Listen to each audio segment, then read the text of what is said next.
Hello guys, previous videos में हमने unit 14 biomolecules के जो एक्सरसाइज क्वेश्चंस थे उनको कंप्लीट कर लिया है ना। टॉपिक्स भी हमने पहले ही कवर कर लिए थे, उसके बाद हमने एक्सरसाइज क्वेश्चंस किए। आज से हम स्टार्ट करेंगे बायोमोलिक्यूल्स के इंटेक्स्ट क्वेश्चंस, है ना। बहुत ज़्यादा इंपॉर्टेंट हो जाएंगे गाइज आपकी बोर्ड एग्जाम्स के लिए, ठीक है। तो प्लीज़ गाइज फुल फोकस के साथ में, फुल कंसंट्रेशन के साथ में आपको व्हाइट बोर्ड पर एंड तक देखना है, ठीक है। चलिए, तो आज हम क्वेश्चन नंबर 1 इंटेक्स्ट क्वेश्चन की बात कर रहे हैं। Question number 1 and question number 3 करने वाले हैं, है ना। क्वेश्चन नंबर 2 हमने कर लिया है एक्सरसाइज क्वेश्चन में, है ना, तो वो आप देख लीजिएगा, ठीक है। तो क्वेश्चन नंबर 1 क्या कहता है, देखते हैं।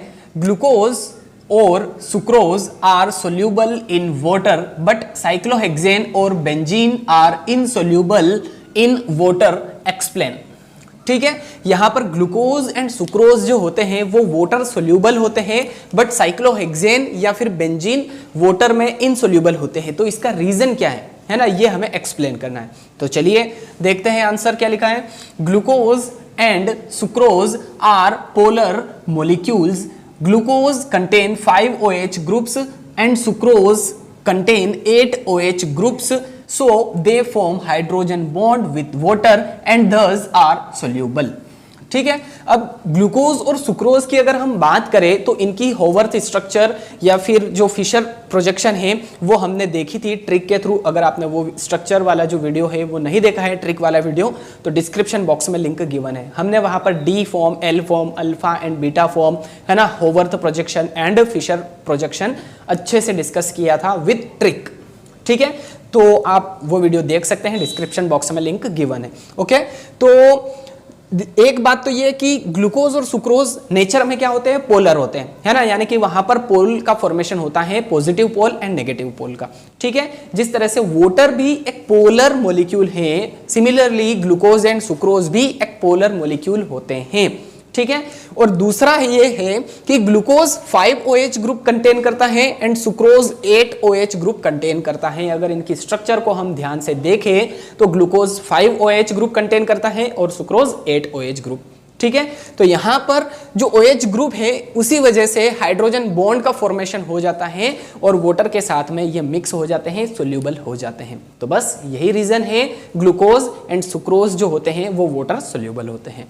क्लियर है। चलिए अब देखते हैं साइक्लोहेक्सेन और बेंजीन जो है वो इनसोल्यूबल क्यों होते हैं। तो लिखा है cyclohexane and benzene are neither polar nor contain any OH group, so they are not able to form hydrogen bond with water, hence insoluble in water. बिल्कुल सीधी सी सिंपल सी बात है, सिंपल सा रीजन है इसका कि जो साइक्लोहेक्सेन एंड बेंजीन होता है वो ना तो पोलर होता है नेचर में और ना ही कोई OH ग्रुप कंटेन करता है। सो यहाँ पर हाइड्रोजन बॉन्ड का फॉर्मेशन भी नहीं होगा और इसीलिए वाटर के साथ सोल्यूबल नहीं होंगे।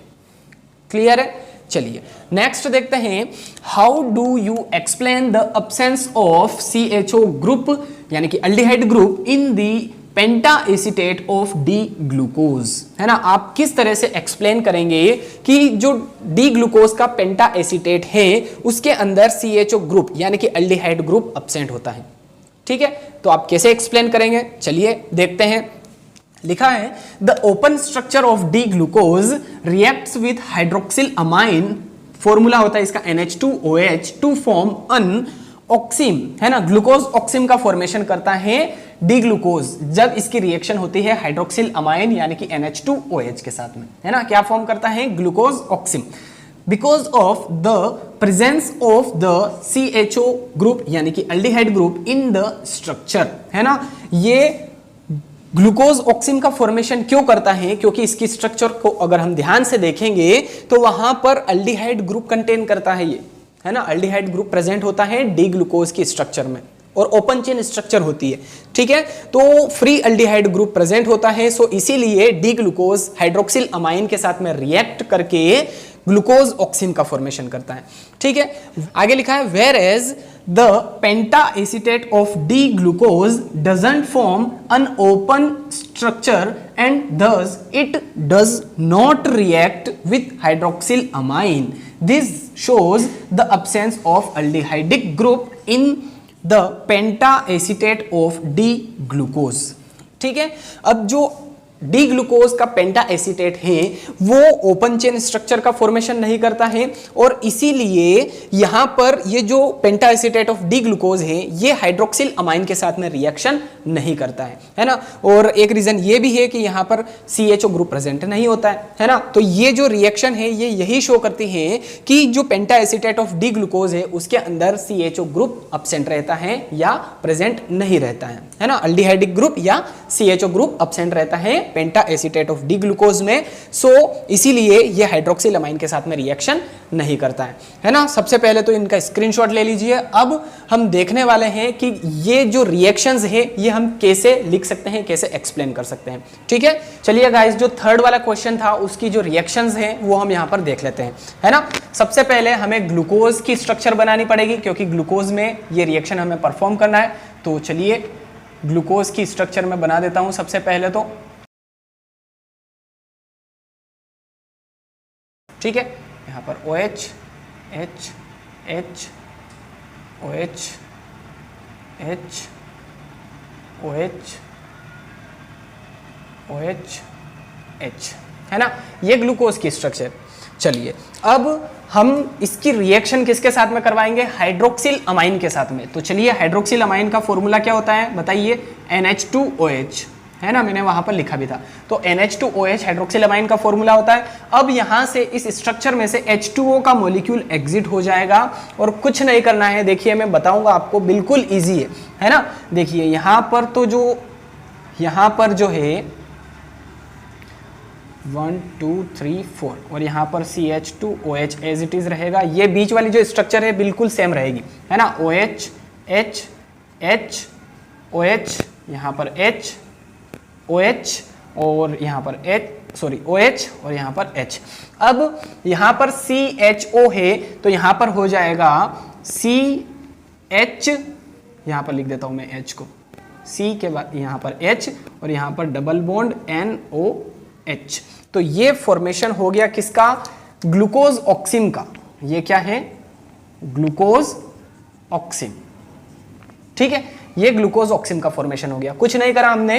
ये जो ग्लूकोज है ये क्या है, ग्लूकोज की स्ट्रक्चर है। ठीक है, तो ये ग्लूकोज की स्ट्रक्चर है, ओपन चेन स्ट्रक्चर है। तो इसमें हमने रिएक्शन करवाई हाइड्रोक्सिल अमाइन के साथ में, H2O का मॉलिक्यूल एग्जिट हो गया। यहां से लगाकर ये नीचे वाली जो स्ट्रक्चर है बिल्कुल सेम है। देखिए ये वाली स्ट्रक्चर, जो नीचे वाली स्ट्रक्चर है बिल्कुल सेम है। यहाँ पर CH है और इसके साथ में डबल बॉन्ड से अटैच हो गया है NOH। तो इस तरह से ग्लूकोज ऑक्सिम का फॉर्मेशन यहाँ पर हो चुका है। यहाँ तक क्लियर है आपको अच्छे से। चलिए अब इसकी जो आगे स्ट्रक्चर बनेगी, साइक्लिक स्ट्रक्चर, वो हम यहाँ पर बना देते हैं, है ना। मैं डायरेक्टली बनाऊंगा साइक्लिक स्ट्रक्चर। अगर आपको देखना है तो जो ट्रिक वाला वीडियो है वो आप देख लीजिए। ठीक है, तो यहाँ पर साइक्लिक स्ट्रक्चर कैसे बनेगी, यहाँ पर होगा CHOH 1 2 3 4 और यहाँ पर होगा CH2OH एज इट इज, है ना। यहाँ पर हाइड्रोजन, यहाँ पर हाइड्रोजन, यहाँ पर OH, यहाँ पर फिर से हाइड्रोजन, यहाँ पर OH, यहाँ पर H, यहाँ पर OH, है ना। और ये कार्बन और ये ऑक्सीजन एक दूसरे से अटैच हो जाएंगे। तो ये साइक्लिक स्ट्रक्चर हो गई, है ना।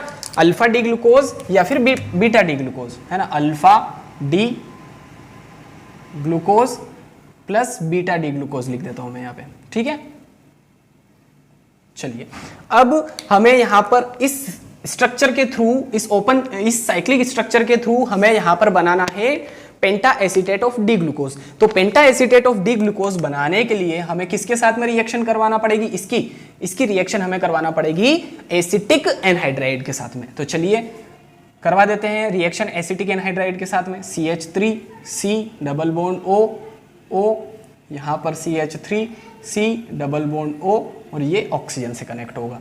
ठीक है, अब यहां पर देखिए कितने OH ग्रुप है, इन सभी OH ग्रुप को रिप्लेस कर देना है हमें। तो 1 2 3 4 एंड 5 OH ग्रुप है।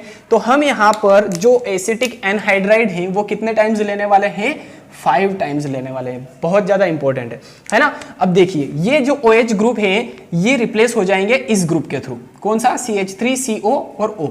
और यहां पर जो CH3CO है और ये ऑक्सीजन और हाइड्रोजन है, तो किसका फॉर्मेशन हो जाएगा, देखिए ध्यान से देखिए, CH3COOH यानी कि CH3COOH का फॉर्मेशन हो जाएगा। तो चलिए इसकी स्ट्रक्चर हम यहां पर बना देते हैं, माइनस करके लिख रहा हूं मैं, 5 टाइम्स CH3COOH एग्जिट हो जाएगा। कैसे होगा देखिए, फिर से बता रहा हूं, CH3COOH है ना, तो 5 टाइम्स OH यहां से और 5 टाइम्स CH3CO यहां से, तो टोटल CH3COOH एग्जिट हो गया 5 टाइम्स, है ना, एसिटिक एसिड। चलिए अब हमारे पास क्या बचा, उसको लिखना है और कुछ नहीं करना है। ये वाला जो ग्रुप है ब्लू कलर में जो मैं बता रहा हूं, ये ऐड कर देना है OH की जगह बस। तो देखिए ये यहाँ पर CH है, OH को रिप्लेस कर देना है हमें, है ना। तो यहाँ पर क्या आ जाएगा, चलिए हाइड्रोजन को मैं यहाँ पर ऐड कर देता हूँ। यहाँ पर क्या आ जाएगा, ये वाला ग्रुप है ना, CH3COO। तो देखिए ये ऑक्सीजन, ये वाला, फिर C double bond O and then CH3 है ना, OCO CH3।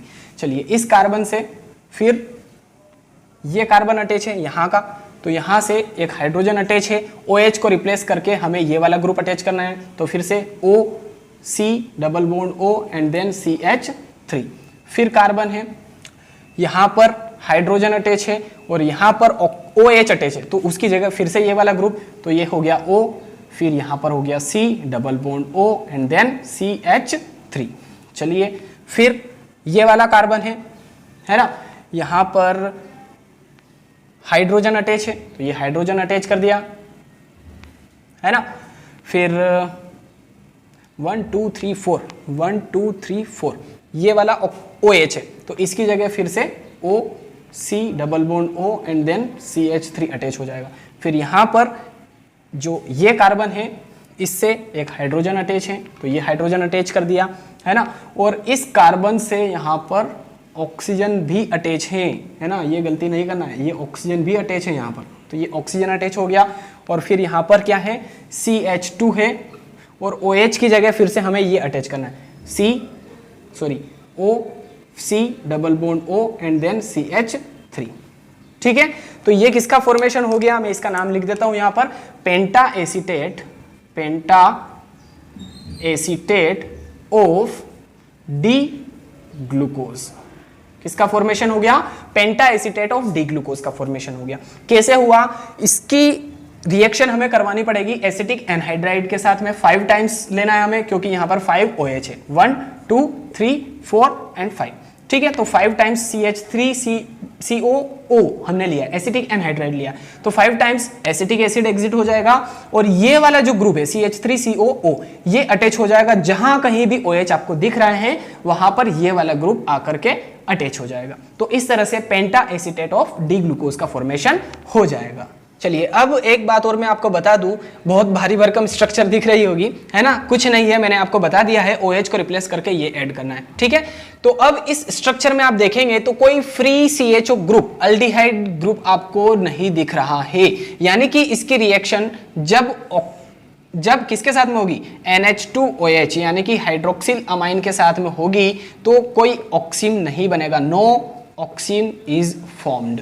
ठीक है, कोई ऑक्सीन का फॉर्मेशन नहीं होगा। ठीक है, चलिए तो यहां से हमें पता चल जाता है कि डी ग्लूकोज में तो फ्री CHO ग्रुप है, सो इसीलिए ये NH2OH यानी कि हाइड्रोक्सिल अमाइन के साथ में रिएक्ट करके क्या बना लेता है, ऑक्सीन बना लेता है। But penta acetate of D glucose में कोई फ्री CHO ग्रुप प्रेजेंट नहीं है, अल्डिहाइड ग्रुप प्रेजेंट नहीं है, सो इसीलिए ये हाइड्रोक्सिल अमाइन के साथ में रिएक्शन नहीं करता है। और इसी से हम ये कह सकते हैं कि penta acetate of D glucose CHO group contain नहीं करता है, CHO ग्रुप एब्सेंट रहता है penta acetate of D glucose में। ठीक है, चलिए तो आई होप आपको बहुत ही बढ़िया तरीके से जो थर्ड वाला क्वेश्चन है वो क्लियर हो चुका है।